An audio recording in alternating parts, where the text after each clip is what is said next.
Bismillahirrahmanirrahim. Assalamualaikum warahmatullahi wabarakatuh. Bertemu kembali dengan channel Bang Jaki yang insya Allah menginspirasi kehidupan kita. Kali ini saya berada di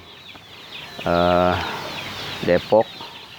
Ada di belakang tuh sayur-sayuran dan juga bermain bersama anak untuk mengisi liburan hari raya.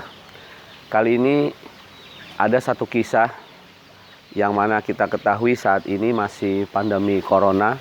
Walaupun hari raya sudah berlalu 2 hari, tetapi di balik kejadian pandemi corona itu ada banyak kisah, banyak cerita yang bisa kita jadikan inspirasi. Maso ibu kaumin indah kaumin fawaid. Musibah di satu kaum, bagi kaum yang lain itu banyak inspirasi dan hikmah yang bisa kita ambil pelajaran. Kisahnya adalah seorang petani sayuran di Jawa Barat. Dia menanam tumbuh-tumbuhan seperti sawi, kangkung, bayam, dan sebagainya yang dia nanti suplai ke pasar induk Jakarta. Tetapi saat mau diantar, saat itu juga ada ketentuan untuk PSBB. Tidak boleh keluar dari satu wilayah ke wilayah yang lain, sehingga sayuran ini tidak dapat dikirim. Tentunya di mana banyak petani yang memerlukan uang, disitulah banyak juga tengkulak-tengkulak yang bermain untuk mencari harga sayuran dengan harga yang murah. Didatangilah petani itu dengan seorang tengkulak, dan tengkulak menawar hanya 1.500.000 saja, ditawar semua untuk tanaman-tanaman yang ditanam. Padahal sudah panen dan untuk bisa diuangkan ketika diantar nanti di pasar induk. 1.500.000 saja, sedangkan biaya operasionalnya adalah 3.500.000, dan petani itu berharap keuntungannya bisa 5 juta rupiah saja. Tetapi dia berpikir untuk tidak cepat-cepat dijual oleh tengkulak karena dia berharap mendapatkan keuntungan yang luar biasa untuk biaya-biaya kehidupan sehari-hari dan juga untuk biaya operasional untuk tanaman selanjutnya. Akhirnya petani itu bersabar dan berdoa. Kemudian terpikirlah usahanya dia yang bertolak belakang dari orang-orang kebanyakan. Ketika dia akan menjual, dia pergi sekali lagi ke ladangnya, ke kebunnya, dia baca sholawat, kemudian dia berdoa, ya Allah, saya sudah ikhtiar, saya sudah berusaha, tetapi kalau ini jatuhnya dengan tengkulak 1,5 juta, tentu hamba rugi, tidak dapat memberikan nafkah kepada keluarga dengan sejahtera dan juga tidak bisa memberikan sedekah kepada yang lain. Akhirnya dia berkesimpulan untuk dia sedekahkan. Dia sedekahkan semua hasil panennya sambil dia berujar, ya Allah, saya jual kepadamu ya Allah. Ini akan saya bagi kepada pesantren, masjid, rumah sakit yang memerlukan, dan engkaulah yang membayar itu semua dalam tanda petik. Artinya apa? Dia serahkan ini semua. Dia ingin berjual beli dengan Allah Subhanahu wa taala dalam tanda petik. Akhirnya tanggal 26, kemudian esoknya mau 27 Ramadan, selepas sholat duha dia pergi ke pesantren dengan gerobak penuh sayuran, dia berikan, ini sudah dibayar, kemudian manfaatkan sayuran tersebut, terus dia pergi ke masjid, dia pergi ke rumah sakit di mana yang orang banyak membutuhkan.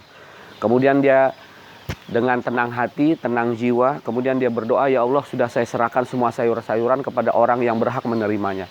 Engkaulah yang maha memberi rezeki. Kemudian selepas selesai, dia cuci tangan, cuci kaki, bersih-bersih. Kemudian ketika sholat zuhur selesai, ingin waktu berbuka, di waktu sholat asar menjelang buka puasa, petani ini ditelepon oleh seseorang yang tidak dikenal melalui nomor teleponnya. Dia tidak kenal, kemudian dia menjawab, Assalamualaikum, ini dari mana? Ternyata yang menelponnya adalah seorang pengusaha. Kemudian dia bilang, Bapak, tadi Bapak pergi ke pesantren ya, ke masjid? Iya. Dari mana tahu nomor telepon saya? Saya bertanya kepada pihak masjid, pihak pesantren, dan dapat nomor telepon Bapak. Begini Pak, saya niat sekali untuk mendermakan uang saya, menginfakkan untuk Bapak seorang, dan nanti Bapak bisa dari biaya setengah untuk kesejahteraan keluarga, setengahnya lagi untuk biaya operasional sayuran yang akan datang. Betapa terkejutnya luar biasa mendengar telepon dari seberang sana dari seorang pengusaha yang akan memberikan infak uangnya. Dan ternyata uang itu berjumlah 10 juta rupiah. Padahal petani itu ditawar oleh tengkulak 1,5 juta saja. Sedangkan biaya operasionalnya 3,5 juta. Petani ini berharap dapat 5 juta. Tetapi dengan sabarnya dia menunggu. Akhirnya petani ini mendapat ad'afam mudha'afah, berlipat-lipat ganda. Itu semua dari Allah Subhanahu wa taala. Inilah kisah yang menginspirasi kita ketika kita berjual beli dengan Allah, dalam tanda petik kita serahkan usaha kita kepada Allah, dari Allah untuk Allah. Allah juga akan memberi rezeki untuk kita. Jadi berserah dirilah kita kepada Allah Subhanahu wa taala, karena Allah yang memberi rezeki. Dan jangan takut untuk kita tidak dapat rezeki, karena Allah memberikan rezeki kepada siapa yang Allah kehendaki.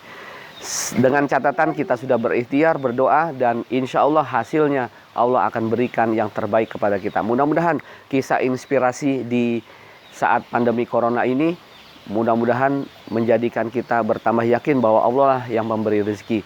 Dan mungkin juga nanti banyak kisah-kisah lain di saat pandemi corona untuk kita menjadi orang yang selalu bertakwa, bertawakal kepada Allah Subhanahu wa taala, dan kita menyerahkan diri kepada Allah karena Allah lah yang memberi rezeki. Hadanallahu wa iyyakum ajmain. Bertemu kembali di channel Bang Jaki lain kesempatan. Assalamualaikum warahmatullahi wabarakatuh.